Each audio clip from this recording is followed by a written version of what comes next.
Assalamualaikum warahmatullahi wabarakatuh. Waalaikumsalam warahmatullahi wabarakatuh. Semangat pagi. Oke, sekali lagi ya, masih ada yang belum semangat ini. Oke, alhamdulillah. Semangat pagi. Oke, berarti kita langsung.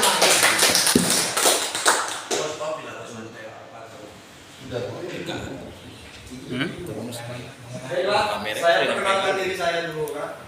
Nama saya Mas Wendra Kusuma dan sini sebagai ahli dan umum atau biasa disebut safety officer di perusahaan saya. Oke, kita hari ini training untuk tanggap darurat. Apa sih itu keadaan atau tanggap darurat? Itu adalah suatu tindakan yang harus dilakukan oleh tim tanggap darurat. Apa aja sih tim tanggap darurat itu sendiri?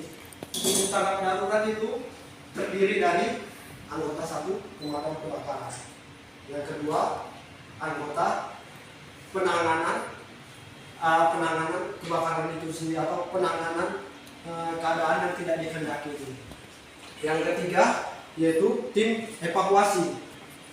Tim evakuasi adalah setiap atau misalnya suatu keadaan misalnya ada terjadi gempa bumi atau kebakaran atau apalah yang tidak diinginkan dari perusahaan ini, itu adalah menolong orang-orang yang ada yang terjebak di dalamnya. Misalnya orang kantor itu dia lain memberi akses ke jalan luar menuju ke titik kumpul, di mana titik kumpul itu adalah titik aman bagi seorang untuk berkumpul dari situasi dari keadaan-keadaan darurat. Ini titik kumpul kita ada dua, di depan dan di belakang. Itulah guna titik kumpul itu tadi. Yang mana titik kumpul itu udah selesai, semua orang dikumpulin di dalamnya. Dilanjutlah itu masuk lagi tim penanganan keadaan. Penanganan keadaan ini kayak misalnya di situ adalah mulai dari tim pemadam, baru ada tim mengenai lingkungan ketiga, itu kan harus ada yang kedua tim penanganan aset, semuanya aset-aset dan segala yang penting itu diamankan. Baru yang selanjutnya udah siap dikumpulin semua itu, ada nggak yang korban itu dilakukan oleh tim P3K yang penanganan dia itu pertolongan pertama pada saat kecelakaan atau kejadian yang tidak diinginkan. Yang mana kalau misalnya itu tim P3K hanya untuk sebatas pemberian pertolongan pertama, dan kalau misalnya ada perlu tindakan lanjutan segera dibawa ke rumah sakit terdekat. Baiklah, di sini pembahasan untuk yang tanggap darurat itu banyak sekali. Kan kita kaji mulai dari pemadamannya, yang kedua evakuasinya, yang ketiga untuk penanganan limbahnya, baru yang keempat untuk penanganan korbannya. Jadi kan di sini saya hanya menjelaskan untuk penanganan, pencegahan dan penanganan kebakaran itu sendiri. Inilah dia materinya.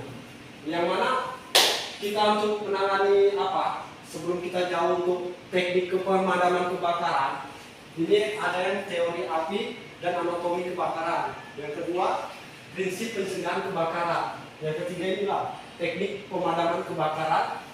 Yang keempat itu kita harus mengetahui pengetahuan apa yang harus kita lakukan dalam misalnya kondisi keadaan yang itu sendiri. Selanjutnya, ini kita masuk langsung ke teknik pemadaman kebakaran. Teknik pemadaman kebakaran adalah cara, prosedur, dan kemampuan untuk menggunakan alat dan kelengkapan pemadam kebakaran dengan baik dan benar, sehingga api atau kebakaran dapat dipadamkan dengan tepat dan cepat. Itulah teknik pemadaman kebakaran itu sendiri. Di dalam suatu api itu, di dalam api itu kebakaran itu terjadi ada segitiga api, yaitu kebakaran itu sendiri terjadi. Yang pertama yaitu ada bahan bakarnya. Bahan bakarnya terserah, yang bahan bakarnya itu apa saja yang menyebabkan bisa terbakar. Yang kedua oksigen, adanya udara. Yang ketiga panas. Kenapa ini bisa ada segitiga api? contohnya kita membakar api gitu di tempat yang kecil aja lah. Kita masukkan mana contohnya? Bisa kan kita praktekkan nanti. Misalnya kita ini posisi api, kita masukkan kemari. Ini kan nggak ada udara lagi di dalamnya, pasti ini api mati. Nah itulah sendiri. Jadi untuk mengendalikan kebakaran di situ, kita harus putus di antara tiga ini. Kita harus putus minimal salah satunya. Yaitu yang tadi ini contohnya, ini pengendaliannya, yaitu kita putus jalur udaranya itu oksigennya, jadi mati dia di dalamnya. Ada yang kurang paham atau ada yang bertanya? Enggak. Lanjut lagi. Oke, teknik pembakarannya itu yang pertama yaitu cooling, menurunkan suhunya tadi itu, suhu bahan bakar sampai ke titik nyala. Jadi kan yang namanya panas itu kita harus suhunya kita tekankan lagi gitu. Yang kedua itu smotering, yaitu menghilangkan kebutuhan O2 pada proses pembakaran. O2 itu tadi kalau misalkan O2 itu kan udara oksigen yang kita pilih. Nah, itu harus kita tekankan, ya, kita matikan untuk penanganan kebakaran. Yang ketiga itu memisahkan atau mengambil bahan bakar pada proses pembakaran. Ini tadi, kalau ini kan cara yang tadi yang pertama ya. Kalau yang cara yang kedua ini, ya bahan bakarnya ini ya kita tarik. Itulah kita tarik, kan berarti kan tidak ada lagi kebakarannya. Lalu yang keempat adalah memutus rantai reaksi kebakaran. Tiga-tiga itu kita putuskan. Yang mulai dari bahan bakar, udara, sampai panasnya itu kita putuskan.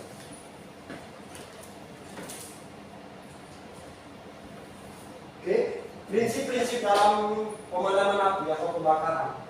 Satu yaitu dengan cara pendinginan coolingnya itu menurunkan temperatur bahan bakar sampai di bawah titik nyala.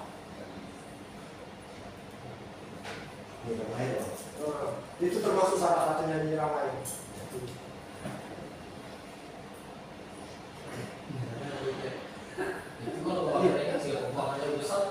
Ya itulah ini masih kita lanjutkan kita jelaskan. Nah, yang penting kita konsep dasarnya kita harus pahami dulu. Inilah dia contoh yang untuk pemadaman dengan air. Ini dengan cara yang tadi cooling, menurunkan tekanan suhu panasnya itu tadi. Itulah dengan cara ini air ini tadi. Kalau tekanan di dalam, kalau tekanan dalam ruangan, mana menurunkannya? Tekanan dalam ruangan. Makanya setiap dalam ruangan, contohnya kayak misalnya ruangan ini sebenarnya dia harus ada sprinkler. Sprinkler yang kalau misalnya ada percikan air, contohnya kayak di mall-mall itu, kan ada yang model-model kayak suspend ya, dalam itu kecil dia, mengapa itu? Jadi setiap ada panas, iya, langsung keluar dia air. Ya otomatis tuh ada api keluar ya. Jadi kalau seandainya Anda coba lah dan ke mall itu main, makan lah, nah, pasti nanti keluar itu air dan nanti Anda dicari sampai segini. Jelas? Jelas? Kalau tanya lagi? Mau coba. Itu tekanan bilangnya harus berapa bar tuh? Biar kayak gitu aja. Jadi pokoknya pecah jauh. Tekanannya. Kalau tekanannya ini siapa? Dia tergantung, dia kan bisa bersetel. Tergantung dia paling tinggi berapa bar nanti saya lihat lagi. Saya lupa. Smoothing lagi ya, penyelimutan, smoothing. Iya, penyelimutan dengan dia.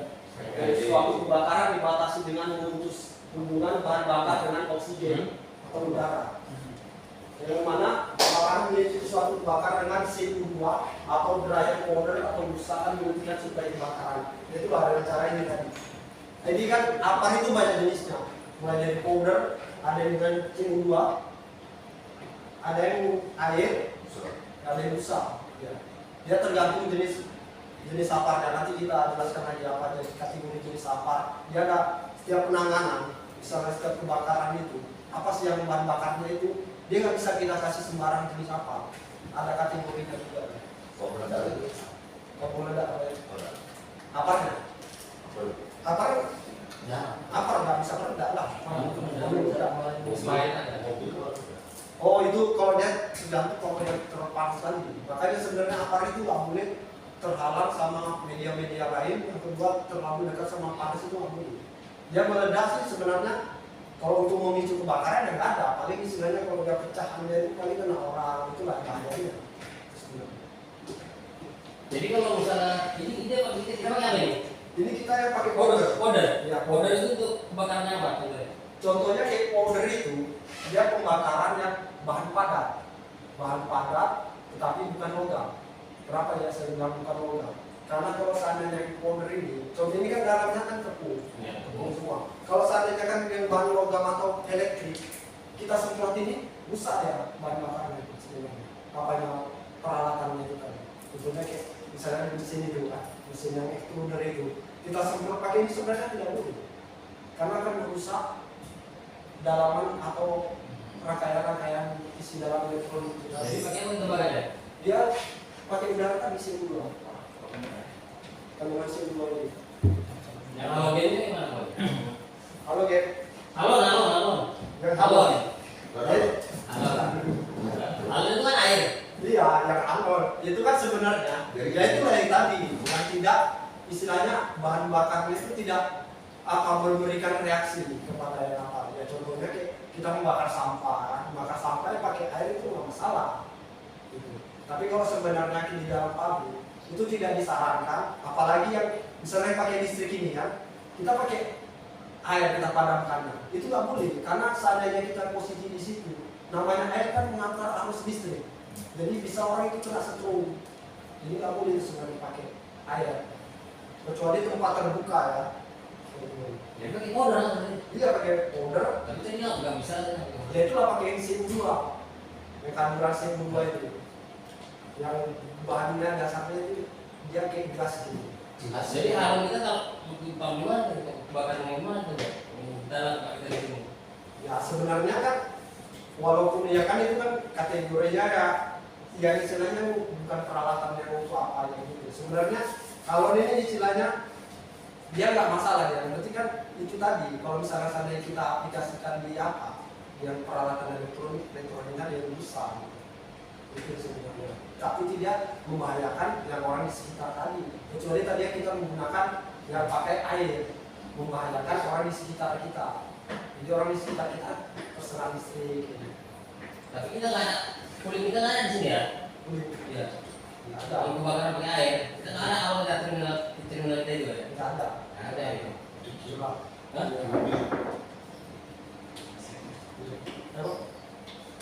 Jadi kan itu nggak ada ruang kirinya. Coba kita adiasi. Itu dia apa nih sama padarin kuncinya adiasi itu. Enggak mesti kunci asli gitu kan? Nggak bisa jiwa. Bapaknya udah nanti ya. Oke. Kita lanjut. Untuk yang pembahasan apa?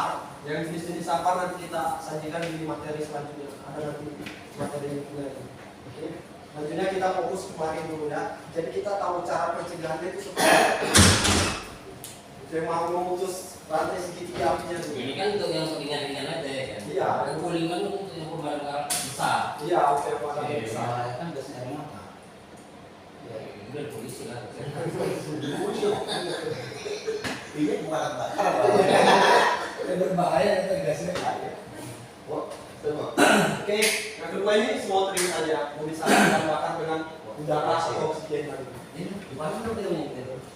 Kamera langsung. Ini jatuh bang. Oke, yang mau minum kopi silakan. Oke, nggak bisa saya lanjut. Begitu.